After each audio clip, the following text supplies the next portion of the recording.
तो पछी सांजे ज ई के लई जा थई गयुं तो सांजे ज लई आवी हती ने एक दिवस मन के सुकावजे तो जो तड़के सुकाव्युं हत्युं स्वाहा थेगुं नीचे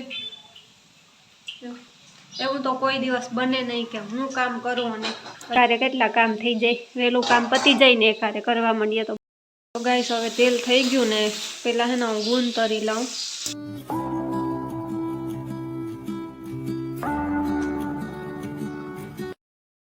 હે guys welcome back to my vlog કેમ છો બધાય હોપ છો બધાય મજામાં છો ગુડ મોર્નિંગ બધાને જો અત્યારે સવારના હે ને 9 વાગ્યા છે ને કચરા પોતા નહોતા એ મેં કરી લીધા બીજું બધું પણ કામ થઈ ગયું ને હવે એક નાસ્તો કરવાનો બાકી છે તો મેં કીધું કે નાસ્તો પણ કરી લઉં સ્ટાર્ટ કરી દઉં વ્લોગની તો બસ જો મેળી ઉપર આવીને હે ને તડકો એકદમ આવે આંખ પણ માંડ માંડ ખુલે છે તો જો અત્યારે મેળી ઉપર આવી ને બસ હવે નાસ્તો કરવો છે ને જે બીજું કામ છે બાકી છે રસોઈનું એ થોડી વાર પછી કરીશ તો બસ કન્ટિન્યુ રહેજો મારા બ્લોગમાં ને પ્લીઝ મારા ચેનલને સબસ્ક્રાઈબ ન કર્યું હોય તો સબસ્ક્રાઈબ કરી દેજો અને કોમેન્ટ કરજો તો ચાલો કન્ટિન્યુ રહેજો મારા બ્લોગમાં હું નાસ્તો કરી આવું હવે તો ગાઈસ અત્યારે હે ને મેં શાક મારે નાખવું હતું તો ચોરી હે બાફવા મૂકી દીધી આજે કઠોળનું મેં કીધું કે કરી લઉં ને આ ગરવાળા લાડવા કરવા છે મારા તો બસ જો મેં કીધું કે લાડવા પણ કરી લઉં તો મૂળને એ બધું નાખી દઉં તો ગાઈસ હવે મેં ગરમ પાણી છે કરી લીધું ને હવે મુઠિયા વારવા છે મારે પીંડિયા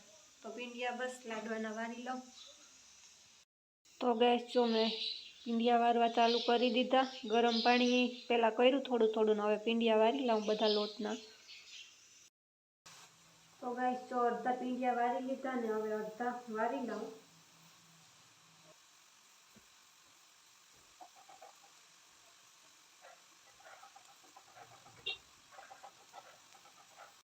ગાઈસ પીંડિયા હતા મેં બધા કરી લીધા ને હવે તરવા છે પહેલાં ઘી મૂક્યું તો મેં કીધું કે આ કાજુ બદામના કટકા છે ને એ ઘીમાં પહેલાં તરી લઉં પછી પીંડિયાને તરું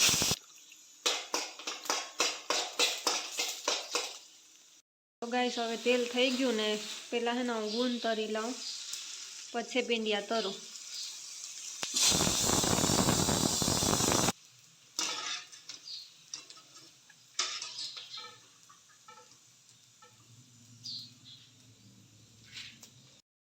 તો ગાઈસ પીંડિયા છે અડધા તરી લીધા ને અડધા તરાય છે ને શાક મેં વઘારી લીધું ને હું કંઈ કામ કરું ને માદણા ન બોલે એવું તો કંઈ હોય નહીં તો બસ જો ધાણા જીરું થઈ રહ્યું હતું ને તો ડબલામાં નાખવું હતું મસાલિયામાં તો સ્વાહા થેગું નીચે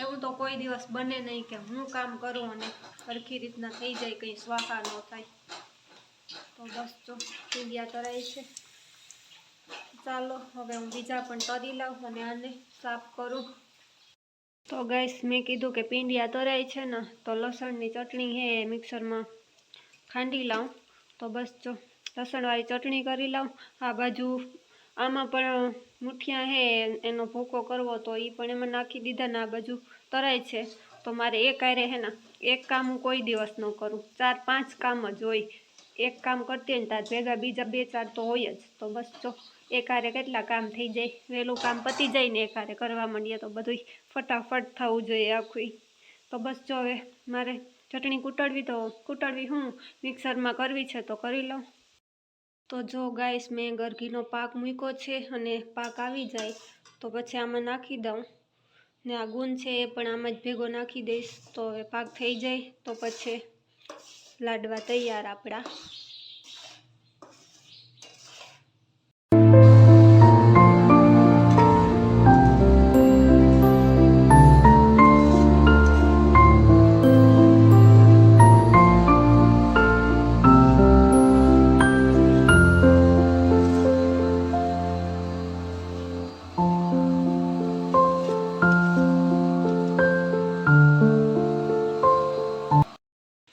તો જો હવે પાક છે થઈ ગયો મતલબ કે પાક આવી ગયો ગરનો ઘીનો તો હવે આમાં એડ કરી દઉં હું પહેલાં ગુંદ નાખી દઉં પછી કાજુ બદામ નાખું અને પછી આને એડ કરી દઉં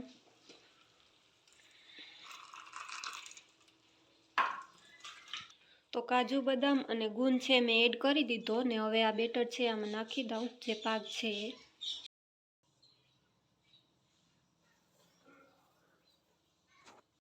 તો તો ગાઈસ જો આ ભૂકામાં ગરઘીનો પાક મેં નાખી દીધો હતો અને હવે મારે લાડવા કરવા છે. બધું મિક્સ કરી લીધું અને બધું આમાં જ નાખી દીધું હતું, ગુંદ ને કાજુ બદામ ને એ બધું. ને પછી પાક થયો તો એ ડાયરેક્ટ ભૂકામાં જ નાખી દીધો હતો. ભૂકો છે એ પાકમાં નહોતો નાખ્યો. તો હવે મારે લાડવા વારવો તો હું લાડવા વારી લઉં બધા. આ લાડવા વાળાનો ચમચો છે, આનાથી બધા હે ને લાડવા વારી લઉં આવી રીતના. તો હવે બીજા પણ બધા વારી લઉં. ઘરવાળા ચૂરમાના લાડુ તૈયાર છે. ગાઈસ જો બધા લાડવા છે મેં વારી લીધા ને હવે ગરમા ગરમ છે. તો મેં કીધું કે હું મામો બે ખાઈ લઈએ. ફોઈને તો ડાયાબિટીસ છે તો એ ગળ્યું નથી ખાતા, તો અમે મામો દીકરી બે ખાઈ લઈએ. તો જો કેવા મસ્ત બન્યા છે એકદમ. કોને કોને ભાવે કોમેન્ટ કરજો લાડવા. લાડવા છે ને બહુ જ મસ્ત બન્યા છે, એકદમ મસ્ત મસ્ત બન્યા છે. તો મેં કીધું પાછળ બિચારા ગલુડિયા હે ને તો એને પણ નાખી આવું. તો એના માટે લઈ જાઉં તો એને પણ નાખી આવું. જો આવવા માંડ્યા આ બાજુ. ચાલો બધા ગોઠવાઈ જાઓ. 1 મિનિટ મને મૂકવા તો દો. જોઈ લ્યો જોતો ગોઠવાણાથી વારો ને આવવા દેતા. જોતો ગાઈસ પોયરાતી ડબલા મો નહોતું આવતું ને તો મેં કીધું કે જબલામ નાખે દા, પણ જોતો ખાઈ હતી અડધું તો ઢોરી નાખ્યું. તો હેલો ગાઈસ, જો અત્યારે વાગ્યા 5 ને હું મેળી ઉપર આવી છું હેવું લેવા. કાલે હે ને અમે હેવું કરાવ્યું હતું, મતલબ કે અમારા ગામમાં એક બાઈ કરે ને તો એના પાસે મૂકી આવી હતી હું. તો પછી સાંજે જ એ કે લઈ જા થઈ ગયું. તો સાંજે જ લઈ આવી હતી ને એક દિવસ મને કે સૂકવજે. તો જો તડકે સૂકવ્યું હતું. મને તો નથી ભાવતું, ભનાને બીજાને બધાને ભાવે ને તો મેં કીધું કે કરાવી આવું. તો બસ જો એના હાટું કરાવવા ગઈ હતી અને હવે સુકાઈ ગયું તો ભરી લાવું પાછું. તો ગાઈસ અત્યારે વાગ્યા છે 6 ને હવે મારે રોટલા ઘડવા. શાક તો પડ્યું સવારનું તો મેં કીધું કે ચાલશે. તો હવે બસ તો રોટલા ઘડવા. તો રોટલા ઘડી લાવું. ફૂઈની ખીચડી હે ચડી ગઈ, મારે રોટલા ઘડવા. ચોકલેટ ખા કાલે વાચરે ગઈ હતી તો પ્રસાદમાં લઈ આવી. તો બસ જો હવે રોટલા ઘડવા તો હું ઘડી લઉં.